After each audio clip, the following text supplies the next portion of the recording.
ஓம் முருகா, குரு முருகா, அருள் முருகா, ஆனந்த முருகா. இந்த மந்திரம் ஒரு சாதாரண ஜப வாசகம் அல்ல. அது உள்ளத்தின் ஆழத்திலிருந்து எழும் ஆன்மீக அழைப்பு. முருகா என்று அழைக்கும் ஒவ்வொரு முறையும் நம் உள்ளத்தில் இருக்கும் அறியாமை இருள் சிறிது சிறிதாக நீங்கி ஞான ஒளி உதயமாகிறது. குரு முருகா என்று கூறும்போது நம்மை வழிநடத்தும் பரம குருவை நாம் நாடுகிறோம். அருள் முருகா என்று சொல்வது நம் வாழ்க்கையில் கருணை, கிருபை, தெய்வ அனுகிரகம் நிலைக்க வேண்டும் என்பதற்கான வேண்டுகோள். ஆனந்த முருகா எனும் சொல்லில் இறைவனின் சந்நிதியில் அனுபவிக்கப்படும் பரமானந்த நிலை அடங்கியுள்ளது. இந்த மந்திரம் முருகன் அருளிய பரிசாக கருதப்படுகிறது. தமிழர் மரபில் முருகன் என்பது வெறும் தெய்வமாக மட்டுமல்ல, அவர் ஞானத்தின் வடிவம், வீரத்தின் அடையாளம், அன்பின் சின்னம். சிவசக்தியின் பாலகனாக உலகை காத்து நடத்தும் சக்தி அவருக்கு உண்டு. சிவசக்தி பாலகனே என்று நாம் ஜபிக்கும் போது சிவனும் சக்தியும் ஒருங்கிணைந்த பரம்பொருளின் தத்துவத்தை நினைவு கூர்கிறோம். ஷண்முகனே என்பது 6 முகங்களைக் கொண்ட அருள்மிகு வடிவம். அந்த 6 முகங்கள் 6 திசைகளையும் 6 அறிவுகளையும் 6 சக்திகளையும் குறிக்கின்றன. மந்திரத்தில் வரும் சடாக்ஷரனே என்பது 6 எழுத்துக்களைக் கொண்ட மந்திர வடிவத்தை குறிக்கும். முருகனின் முக்கியமான 6 எழுத்து மந்திரமாக சரவணபவ் கருதப்படுகிறது. அந்த 6 எழுத்துகளும் உடலில் உள்ள 6 சக்கரங்களை தூண்டி ஆன்மீக எழுச்சியை அளிக்கும் என சித்தர்கள் கூறியுள்ளனர்.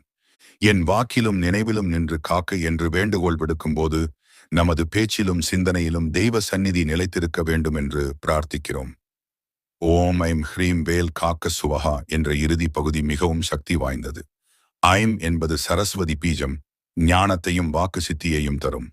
ஹ்ரீம் என்பது சக்தி பீஜம், உள்ளார்ந்த ஆற்றலை எழுப்பும். வேல் என்பது முருகனின் திவ்ய ஆயுதம். அந்த வேல் அறியாமையை வெட்டி தீய சக்திகளை அகற்றி பக்தனை காத்து நிற்கும். சுவஹா என்பது அர்ப்பணிப்பு, நம்மை முழுமையாக இறைவனிடம் ஒப்படைத்தல். இந்த மந்திரத்தை தினமும் 108 முறை ஜபிப்பது சிறப்பு. 108 என்பது ஆன்மீக எண்ணாக கருதப்படுகிறது. நவரத்தினங்கள், நவகிரகங்கள், 12 ராசிகள், 27 நட்சத்திரங்கள் ஆகியவற்றின் ஒத்திசைவு 108 எனும் எண்ணில் அடங்கியுள்ளது என்று கூறப்படுகிறது. ஜபமாலை கொண்டு அமைதியான இடத்தில் அமர்ந்து மனதை ஒருமைப்படுத்தி இந்த மந்திரத்தை உச்சரித்தால் அதனால் உருவாகும் அதிர்வுகள் நம் உடல், மனம், ஆன்மா ஆகியவற்றை சுத்திகரிக்கும். இந்த மந்திரத்தின் முதன்மை பயன் மன அமைதி. இன்றைய வாழ்க்கையில் மன அழுத்தம், கவலை, பதட்டம் ஆகியவை அதிகரித்துள்ளன. தினசரி ஜபம் மனதின் அலைச்சலை அடக்கி சாந்த நிலையை அளிக்கும். 2வது பயன் வாக்கு சித்தி. நாம் பேசும் வார்த்தைகள் சக்தி பெறுகின்றன. சத்தியம் நிலைக்கிறது. பொய்யான பேச்சு தானாகவே விலகுகிறது. 3வது எண்ணம் மற்றும் செயல் நன்னெறியில் செல்கிறது. தீய எண்ணங்கள் குறைந்து நல்ல எண்ணங்கள் வளர்கின்றன. இந்த மந்திரம் குரு அருளை ஈர்க்கும் என்று பக்தர்கள் நம்புகின்றனர். குரு முருகா எனும் அழைப்பில் நம்மை வழிநடத்தும் உள்குரு விழித்தெழுகிறது. கல்வி, ஞானம், ஆன்மீக முன்னேற்றம் ஆகியவை கிடைக்கும். செவ்வாய் தோஷ நிவர்த்திக்கும் இது உதவும் என கூறப்படுகிறது. ஏனெனில் முருகன் செவ்வாய் கிரகத்தின் அதிபதியாக கருதப்படுகிறார். திருமண தடை, துணிச்சல் குறைவு, கோபம் போன்றவை குறையும். கந்த சஷ்டி நாட்களில் இந்த மந்திரத்தை ஜபிப்பது மிகுந்த பலன் தரும். கந்த சஷ்டி என்பது ஸ்காண்டா சஷ்டி எனப்படும் திருவிழா. அந்நாட்களில் விரதம் இருந்து முருகனை தியானித்து இந்த மந்திரத்தை 108 அல்லது 1008 முறை ஜபித்தால் வாழ்க்கையில் உள்ள தடைகள் விலகும் என்று கூறப்படுகிறது. அதேபோல் கிருத்திகை நாளிலும் முருக வழிபாடு சிறப்பு. முருகன் திருக்கோயில்களில் இந்த மந்திரத்தை ஜபிப்பது இன்னும் சிறப்பு. குறிப்பாக அருள்மிகு தண்டாயுத்தபாணி சுவாமி டெம்பிள், பன்மை, நெப்பியமா போன்ற திருத்தலங்களில் பக்தர்கள் இந்த மந்திரத்தை உச்சரித்து அருள் பெறுகின்றனர். மலைமேலுள்ள அந்த சந்நிதியில் முருகா எனும் ஓசை எதிரொலிக்கும் போது உள்ளத்தில் எழும் ஆனந்தம் வார்த்தைகளால் விவரிக்க முடியாதது. தினசரி வழிபாட்டில் காலை அல்லது மாலை நேரம் தேர்வு செய்து முதலில் ஓம் நம சிவாய் என்று ஜபித்து மனதை சுத்திகரித்து பின்னர் ஓம் முருகா, குரு முருகா, அருள் முருகா, ஆனந்த முருகா என்ற மந்திரத்தை தொடங்கலாம். தீபம் ஏற்றி சாந்த நிலையுடன் அமர்ந்து முருகனின் திருவுருவத்தை மனதில் கற்பனை செய்து ஜபிக்க வேண்டும். வேல் ஒளிரும் திருவுருவம் நம் உள்ளத்தில் நிலைத்திருக்க வேண்டும்.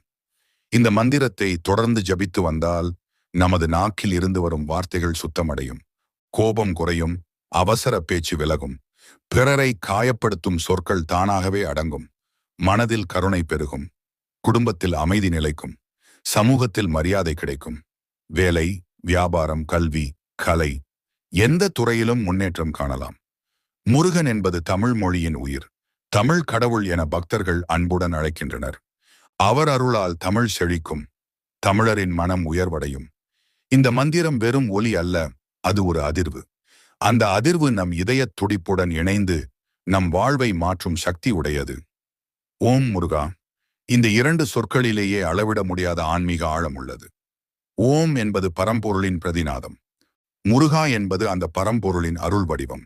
இந்த இரண்டும் ஒன்றாக சேர்ந்தால் பக்தனின் வாழ்க்கை பரிபூரணமாகிறது. தினமும் 108 முறை ஜபிக்க முடியாவிட்டாலும் மனதில் நம்பிக்கை கொண்டு குறைந்தது 27 முறை ஜபிக்கலாம். முக்கியம் எண்ணிக்கை அல்ல, பக்தி, மனமார்ந்த அழைப்பு. இறைவன் பக்தியின் அளவை காண்பார், எண்ணிக்கையை அல்ல. இந்த மந்திரத்தை தொடர்ந்து ஜபித்து வந்தால் ஒரு நாள் நீங்கள் உணர்வீர்கள், உங்கள் உள்ளத்தில் ஒரு அமைதியான ஒளி பிறந்துள்ளது. அந்த ஒளி உங்கள் சிந்தனையையும் செயல்களையும் வழிநடத்தும். உங்கள் வாழ்க்கையில் வரும் சவால்களை சமநிலையுடன் எதிர்கொள்வீர்கள். வெற்றி வந்தாலும் அகம்பாவம் வராது, தோல்வி வந்தாலும் மனம் தளராது. இதுவே முருகா அருள். ஓம் முருகா, குரு முருகா, அருள் முருகா, ஆனந்த முருகா. இந்த மந்திரம் உங்கள் இதய துடிப்பாக, உங்கள் மூச்சாக, உங்கள் நினைவாக, உங்கள் வாழ்வாக ஆகட்டும். வேல் காக்க, முருகன் அருள் நிலைக்கட்டும். ஓம் நம சிவாய.